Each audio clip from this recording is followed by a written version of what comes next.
Hi, this is Mark Engstrom, And this is Wendy Lee. and we're teaching your kids geography this year. So we wanted to put together a screencast to walk you through what their learning is going to look like. And so we can basically be better partners. You can understand what's going on. You can see what the resources are. You can ask your kids how it's going. You can ask us specific questions, and we can be better partners. So, we're excited to share with you the geography learning journey that we've put together for each different region.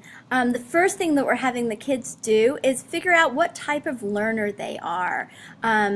Kids learn in multiple different ways. They might be more auditory or visual or tactile, but they're going to take a little quiz and they're going to figure out what works best for them. And then they can adjust along the way when they figure out they like to do index cards better than they like to be on the computer or something like that.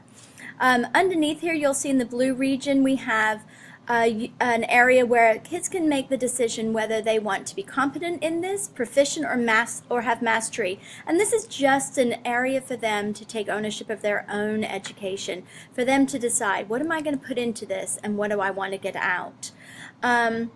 There are additional resources underneath here. There's the website, which we've used in the past. Obviously, we're now using this great HyperDoc that you will have access to also. There would be daily slides where you'll be able to see exactly what was shown in the classroom, excuse me, and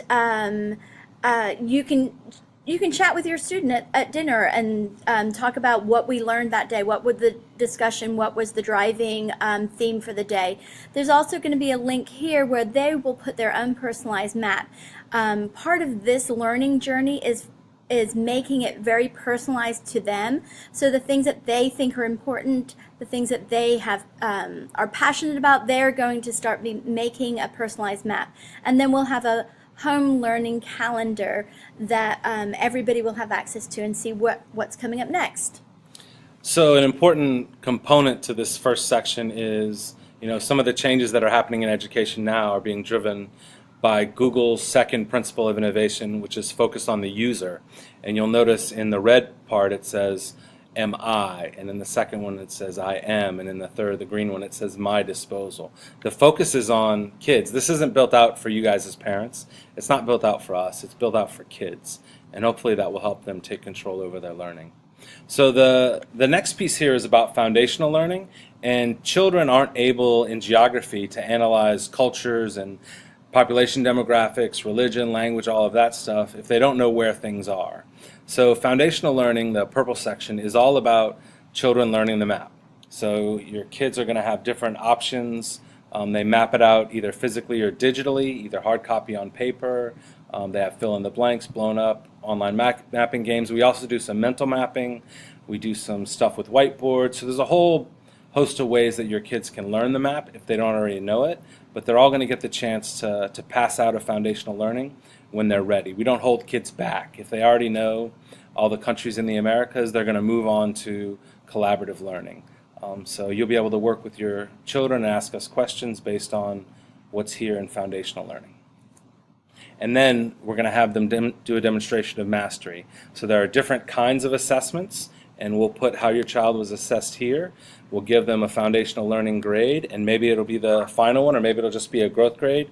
But you'll be able to see how they're doing as the weeks go by. And then when they've passed out, they'll have an artifact of learning that they upload here. Maybe it'll be a screenshot of something they did. Maybe they'll could be a whole number of things. And then the students will write a reflection, and either Ms. Lee or I will comment as well. And you'll have editing rights to this document, and we hope that you'll reflect with your children as well in terms of how they're learning. So the next section that they'll go into is our orange section here, and this is collaborative learning. This is where they'll be working together. Now that they have the foundations, they can collaborate on different ideas, current events, photo galleries, and my favorite is collaborative note-taking, which I will show you an example of here. Okay, so right here. So one of the ways that we do collaborative work together is we have a PowerPoint on a particular topic. And so waiting for the rains is one of our topics that we've done in the past, and it's really fabulous. every student will pick something that they're interested in doing. So, for example, one student might pick that they want to do the transcript of the class. One student might pick data. Another one might pick images. And how do I move that? Sorry. And then there's sketchnoting, which is actual sketching as the class goes on. There's also one student might be linking everything that we're talking about to the essential questions. How does the physical characteristics of the region affect the way that people live? And we'll talk about the climate and the rain, the food they eat, and so forth. And then for the student that maybe is a little more shy, but they want to contribute in the classroom, there's something called back channel. And what they'll be doing there is writing out questions, and all of these documents will be put together in one whole document, and then students are able to go there, see what everybody else was thinking. Of course, there's a lot of conversation going on in the classroom during this time period also. And then the student can grab the things that they think are most helpful for them, the statistics they think are most helpful, the images they think are most helpful, and the parts of the lesson that they thought would be most helpful in them recognizing and understanding the information. So this is just one of the collaborative learning options that we have. We give kids a lot of choice here. They can choose to either opt into something or opt out, depending on where they are and what they want to be doing. Collaborative note-taking seems to be really popular, and every single person has in the past has been a part of that, and it's a really great time where we work together.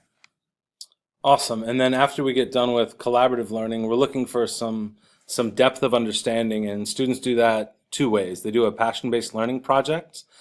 Some students build out a website, some write a term paper, some build out an infographic, you can teach a class. There's a whole bunch of things students can do to sort of show us that they've learned at a deep level. And then they'll get a growth and a final grade. So the growth grade is just to show them where we think they're at, and then they'll have a chance to sort of refine it and turn it in again for a final grade. And then the second piece, I'll let Ms. Lee do. The second part of that is it's the very last thing that we do in a unit. And this is an analysis-based assessment, and we have an example of one right here. So in this assessment, they will have They will have 6 different options to go through. The first 3 are worth 10 points, and this is out of 30 points, so it might sound a little confusing, but the students will understand it, and if you need more clarification, please feel free to contact either Mark or I. The first one, though, is called Spotlight, and you can read through here, and we'll have this linked. This is where they are going to pick one of the 6 areas that will be circled in the map, and they're going to talk about, they're going to make a statement. For example, look, what do we have here? Yemen is most likely to have catastrophic issues in its country in the next year. And so students will then, they will then kind of discuss that, why, they'll give evidence and connect it with our essential questions. We're always connecting back and using evidence and using what they've learned. The next one is called Tour Guide, and in here we pick a tour that they're going to take. So we might pick, oh goodness, what could we pick here? India going into Pakistan. And so we might talk, student could talk about different religious beliefs, different foods, politics. They could even put history in there, talking about 1947 when the British